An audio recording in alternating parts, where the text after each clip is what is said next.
संसद भवन में भी अब देखिए तस्वीरें धीरे धीरे सामने आने लगी हैं।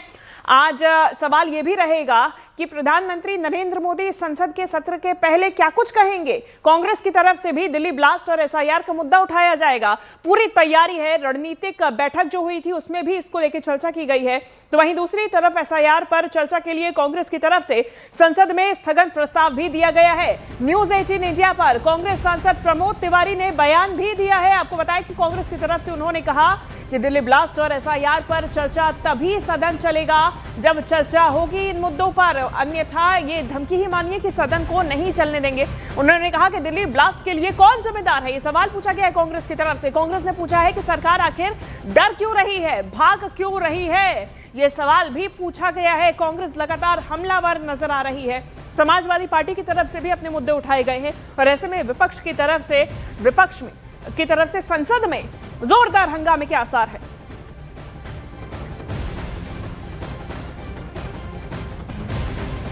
हमारे साथ कांग्रेस पार्टी के राज्यसभा में उपनेता प्रमोद तिवारी जी, एसआईआर को लेकर के, बीएलओ की मौत को लेकर के डिस्कशन आप लोग चाहते हैं। क्या सरकार अगर डिस्कशन अलाउ नहीं करती तो भी सदन चलेगा? कोई बीच का रास्ता है कि नहीं? चुनाव प्रक्रिया में हम सुधार करें, इस पर व्यापक चर्चा एक बार नहीं कई बार। सदन के रिकॉर्ड सच, मैं नहीं जानता इस सरकार को कौन सी चोरी कर रही है। इलेक्शन कमीशन तो रोक नहीं सकता, कराना सरकार को है। क्यों सरकार डर रही है? क्या दोनों की मिली भगत है? और वो दिख रहा है। फिर मैं नहीं समझता कितनी असंवेदनशील सरकार हो सकती है। इतनी मौतें हो गई। आज सुबह में देख रहा था मुरादाबाद में भी किसी ने आत्महत्या की। तो ये जो मानसिक दबाव है, एक कम समय में एक अशुद्ध, जिसमें पूरी तरीके से लोगों का प्रतिनिधित्व न हो, मत दाता सूची बनाई जा रही है, उसी की तो हमें आपत्ति। एक सवाल और है, दिल्ली ब्लास्ट पर भी क्या आप लोग जवाब मांगेंगे? आप लोग कह रहे थे कि ये सुरक्षा में चूक है। देखिए, हमने 4-5 मुद्दे, नंबर 2 पे यही कि कहते 370 लग गया कश्मीर में, कुछ नहीं, आज ही छापे चल रहे हैं। हरियाणा इनका साथ सरकार है, वहाँ स्टोर था, इतना विस्फोटक, इतना ज़्यादा कहाँ पहुँच गया? दिल्ली के लाल। तो इस सरकार में कोई जवाबदेही लेगा? मतलब जवाबदेह तो कोई हो। और मुझे ऐसा लगता है कि जैसे जवाबदेही से भाग रही। सदन चलेगा कि नहीं प्रमोद जी?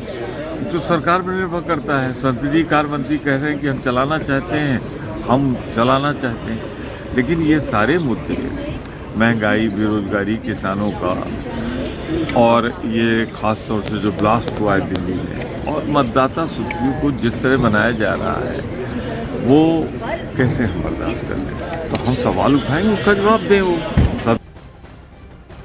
तो पूरे देश में कई तरह के मुद्दे सामने आए जिसको लेकर विपक्ष हमलावर है। अब ऐसे में शीतकालीन सत्र जो कि आज से शुरू होने जा रहा है, उसकी सीधी तस्वीरें भी आपको हम दिखा रहे हैं संसद भवन के बाहर से। अब से कुछ ही देर में प्रधानमंत्री नरेंद्र मोदी भी यहां पर पहुंचेंगे। लेकिन सबसे बड़ी बात है, देखिए, बिहार में चुनाव हुए, उसके पहले से ही एसआईआर का मुद्दा गरमाया। पूरे देश में एसआईआर की प्रक्रिया जारी है। 12 राज्यों में एसआईआर की प्रक्रिया को पूरा किया जाना है। इस मुद्दे पर लगातार विपक्ष जो है सरकार से जवाब मांग रहा है, चुनाव आयोग से जवाब मांग रहा है। लेकिन सरकार को घेरते हुए संसद भवन के अंदर इस बार सत्र के दौरान विपक्ष की तरफ से हल्ला भी बोला जाएगा, जवाब भी मांगा जाएगा। दिल्ली में जो बम ब्लास्ट हुआ उसको लेकर भी जवाबदेही तय करने की मांग लगातार विपक्ष की तरफ से की जा रही है। एसआईआर के चलते बीएलओ के दबाव में आकर आत्महत्या करने का भी एक मुद्दा है, वोट चोरी का मुद्दा है जिसका आरोप लगाया जा रहा है विपक्ष की तरफ से। ये तमाम मुद्दों पर चर्चा की मांग की जाएगी। और समाजवादी पार्टी ने एसआईआर पर चर्चा की मांग की है। राम गोपाल की तरफ से मांग की गई है कि एसआईआर पर चर्चा अगर नहीं होगी तो सदन नहीं चलने देंगे। राम गोपाल की तरफ से कहा गया कि एसआईआर में गड़बड़ी हुई है। और एक बार फिर समाजवादी पार्टी ने बयान दिया है कि अगर चर्चा नहीं हुई तो फिर सदन नहीं चलने देंगे।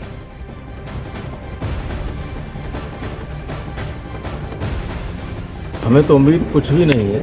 हमारे जो मुद्दे हैं उनको हम उठाएंगे, और इजाज़त नहीं दोगी तो हाउस नहीं चलेगा। मुख्य मुद्दा एसआईआर है, क्योंकि इस सरकार के बड़े बड़े पदों पर बैठे हुए लोग बिहार में जब से चल रहा था तब से लगातार घुसपैठियों की बात कर रहे हैं। इनका मंशा है कुछ वैलिड वोटों को काट दो और उनको कहो कि ये घुसपैठिए, वो हम होने नहीं देंगे।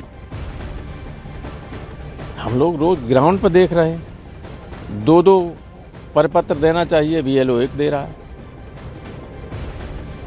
घर घर कोई जा नहीं रहा है, जिसको चाहे उसको एब्सेंट कर दो, जिसको चाहे उसको एब्सेंट करके वोट से वंचित कर दो।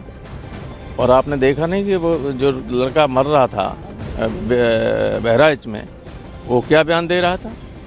ये दबाव है, ये कह रहे हैं कि OBC का वोट काट दो। तो जो अधिकारी ये करेंगे तो फिर हम लोग क्या करेंगे?